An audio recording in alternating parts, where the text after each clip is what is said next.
On n'est pas bien? À la fraîche? Minute Papillon. Bonjour, c'est Laetitia Béraud, bienvenue dans Minute Papillon, le flash de midi 20 du vendredi 7 décembre. Gilets jaunes, quelle sécurité pour ce samedi annoncé comme violent. Dispositif exceptionnel avec 89 000 forces de l'ordre dans toute la France, a rappelé en fin de matinée Christophe Castaner. Des moyens exceptionnels pour les préfets, a ajouté le ministre de l'Intérieur qui a listé des agents blessés par les manifestants. Des brutalités dont sont aussi accusées les forces de l'ordre. Des témoignages, des images de personnes frappées voire blessées par des policiers. Les images de jeunes à genoux à Mantes-la-Jolie, encerclés par la police, sont devenues virales hier sur les réseaux sociaux, c'est la polémique.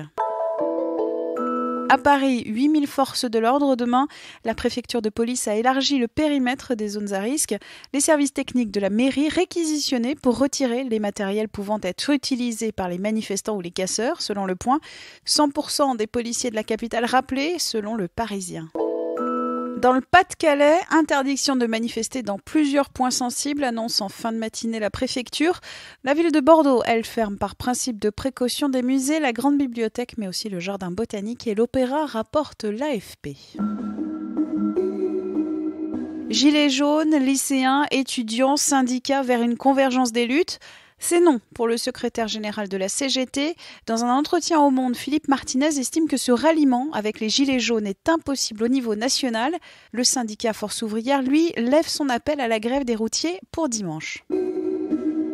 Téléthon, ce grand rendez-vous caritatif en faveur de la lutte contre les maladies rares est lancé.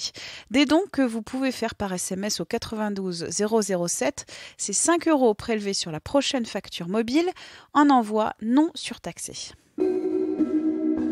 La Coupe du monde de foot féminin, c'est l'année prochaine en France et demain, les Bleus connaîtront leurs adversaires après un tirage au sort. Et comme le remarque Julien Laloy, sans grand bruit, cet événement commence à prendre de l'ampleur. 170 000 billets vendus avant même de savoir qui joue où.